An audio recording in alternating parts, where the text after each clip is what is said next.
Welcome to the class for September the 8th. We are in the month of Elul. Let me get my headset on. And we're in Teitzei.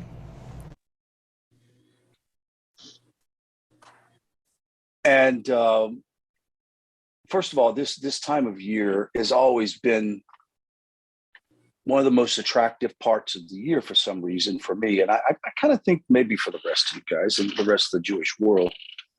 But just the idea of a national, and when I'm speaking of National Day of Observance, I'm talking about the Jewish people, but also for the righteous non-Jews that live in the world, that we have a national month of rectification and healing that goes on.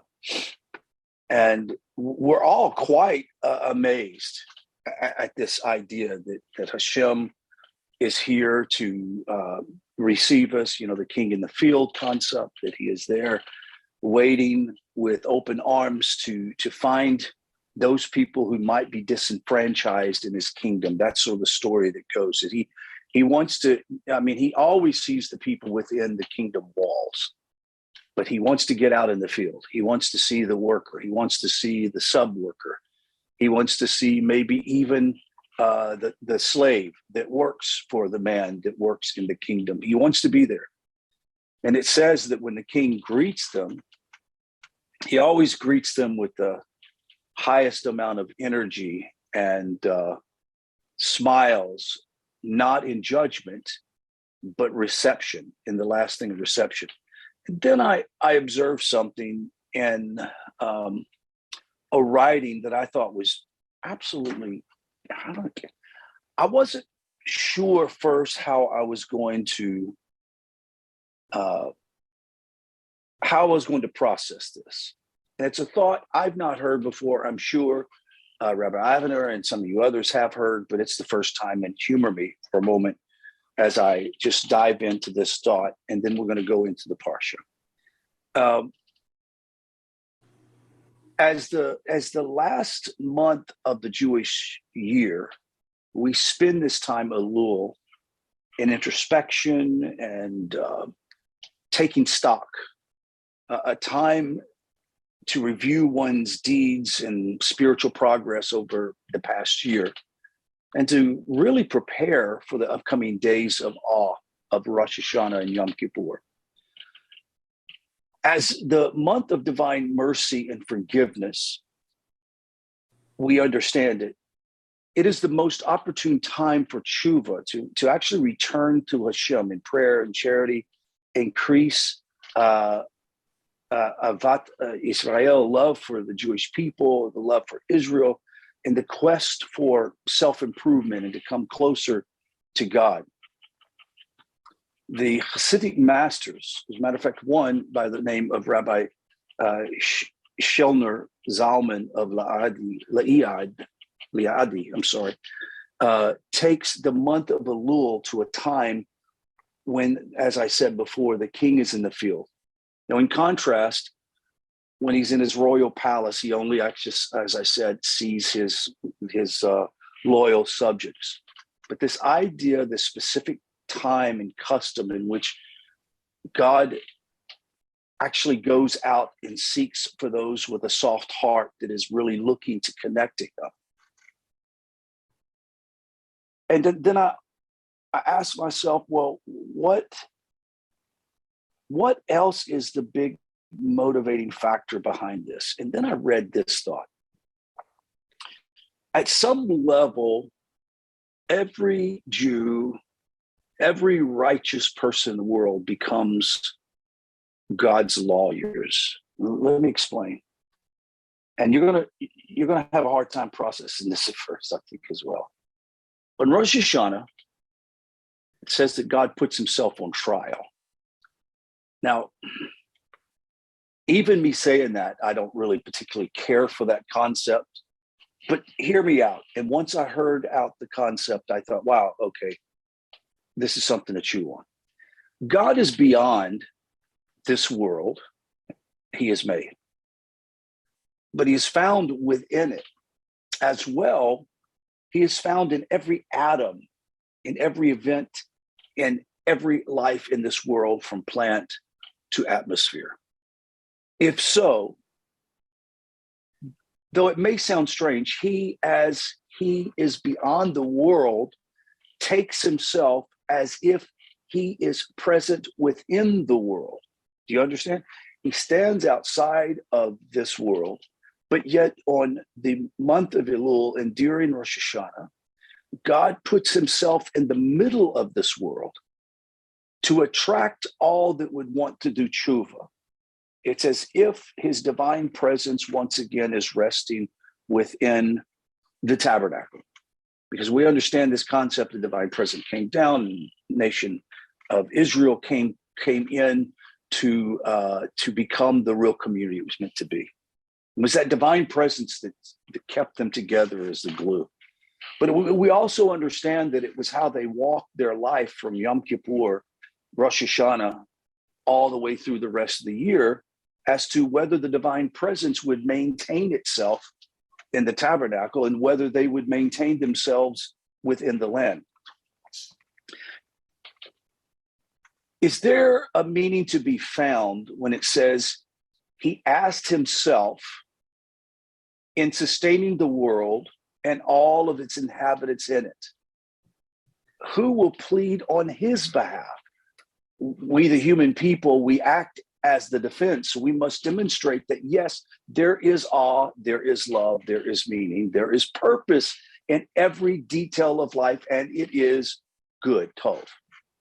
In truth, we need only to waken up the spark of God within our souls, and that spark within us connects with the infinite light of God below, above, and the circuit is complete. With the new universe begins, the new world begins after Yom Kippur. Each year, it is a different world, it's an entirely different new world.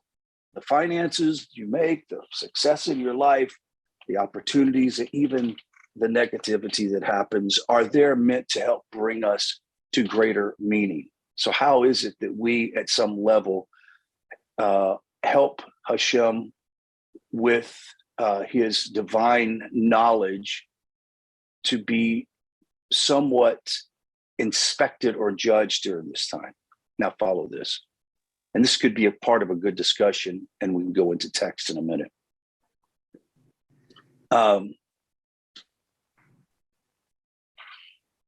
When every year, starting with Elul, and then we have Rosh Hashanah, Yom Kippur, Hashem, now mind you, Hashem knows everything about his people. He knows everything about the world around us.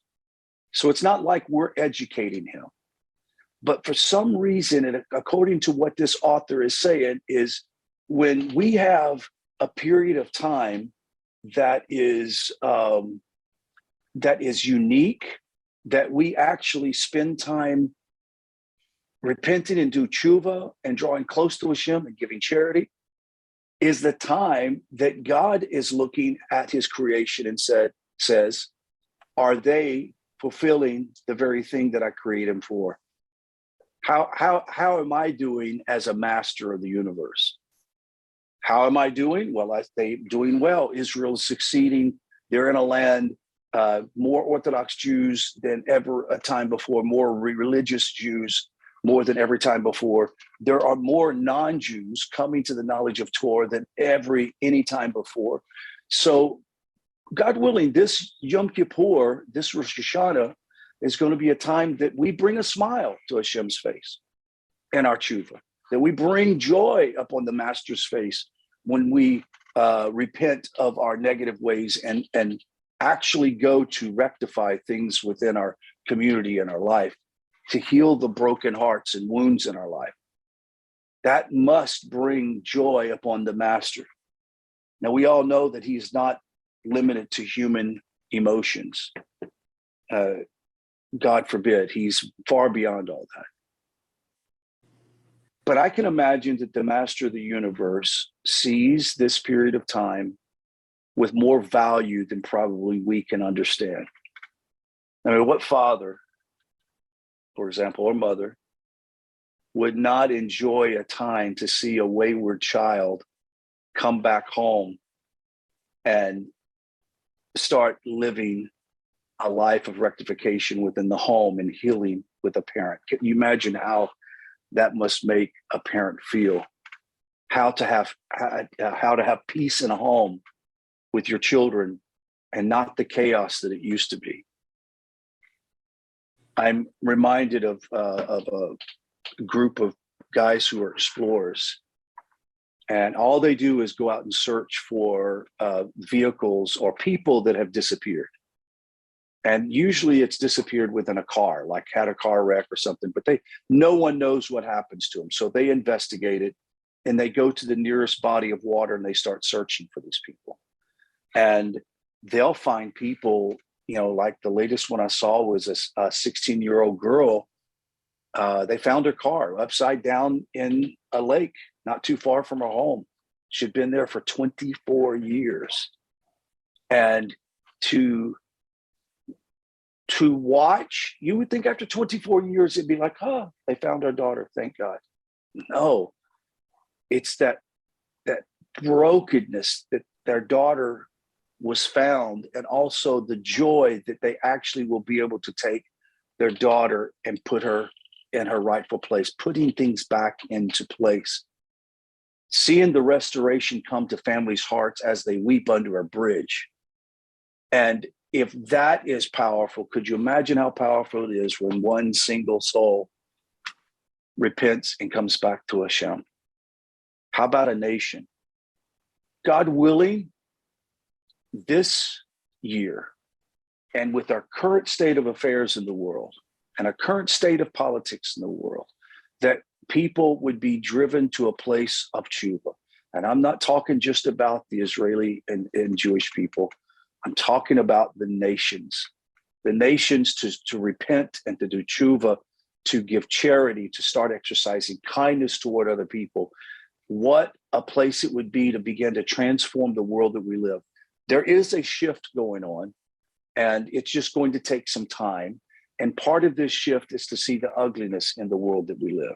Now, I want to close up my thoughts with this idea that comes from our Parsha.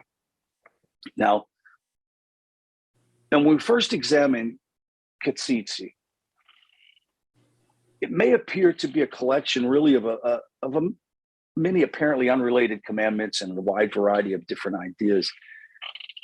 It is not immediately clear in what way the words of the opening Parsha, what it should be. It says, when you go out to war, Deuteronomy 21:10, sets the theme that the whole of the rest of the Parsha is going to be laid out.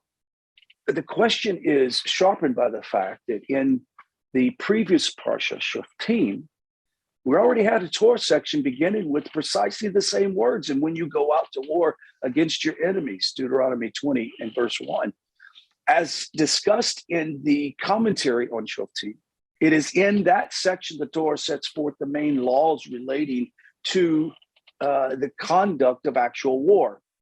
Our present Parsha of Teitzei begins with a mitzvah that applies after the battle is already over. And we all know what this is, what to do with the beautiful captive. And it says, yet 5 verses later, the Torah turns to the laws of inheritance, education of children, lost property, other areas that have little apparent connection to war. Why? I do believe that this Parsha, not accidentally falling on this period of the month, is reminding us that our personal spiritual stability and our, as I used last week, I think, or Sunday night, our occupying the place that God has put us, the lane that God has placed us in, to occupy that and to do exactly what we're supposed to do, that in doing all of those things, we are establishing a battleground, and that every one of us every one of our lives, there is a battleground between the Yetzer Hara and Yetzer Tov. And this battleground, this text gives us a beautiful answer to not being distracted during the time of doing your righteous acts by doing your battle. You're fighting your battle against the flesh. And what is this text talking about? Why are they talking about a captive child or captive daughter, captive woman that comes in? You feel you should set her aside for a while. And our Rabbi Abraham ben Yaakov, beautiful soul that he is, he said that it's tantamount to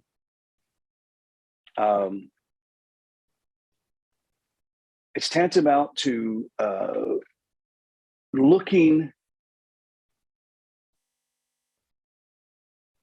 I lost my place now.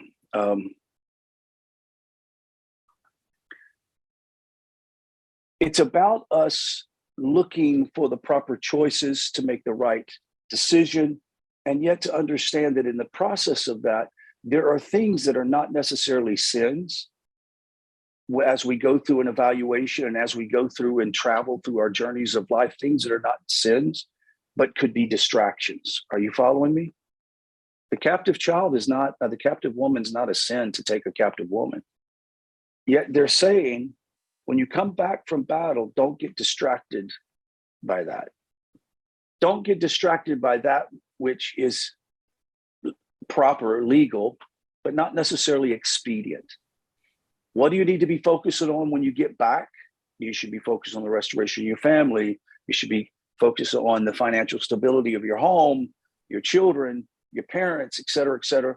You shouldn't be focusing on this beautiful woman at all. So what does the text tell us? It's unlocking a beautiful secret about tshuva and about the battle between Yetzer Hara and Yetzer Tov. Is don't get distracted with the things that are not necessarily bad. They're not really bad things. But during this time of intense battle, especially through a little up to Yom Kippur, is a battle for the soul. And we've got to treat it as such. And during this process, don't let yourself get pulled aside or distracted from things in our environment, or maybe little victories or little successes that could get us off focus. I've heard this plenty of times. As a matter of fact, I had someone who was considering converting to Judaism, and he had contacted the local rabbi, et cetera, et cetera. And he said, well, I'm getting ready to propose to the rabbi, this part of the Beis Din, that I'm gonna have to work on Saturday, right? But I'm gonna work a deal where I only have to work half the Saturday. What do you think the rabbi said? No dice, right? It's not gonna work. And he told me, it's a very good paying job. How can I turn down this kind of money? I'm only working from like 4 p.m. to whatever, 2 a.m.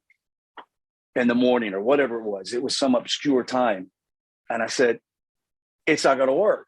I mean, I guess you could do it. You're not you haven't converted yet. You could do that. But is that expedient to a proper conversion? Of course, he didn't hear me out because I'm stupid. I don't know anything. So he calls the rabbi, and the rabbi's like, absolutely not. No, it's not going to happen. Matter of fact, don't even bother moving down here.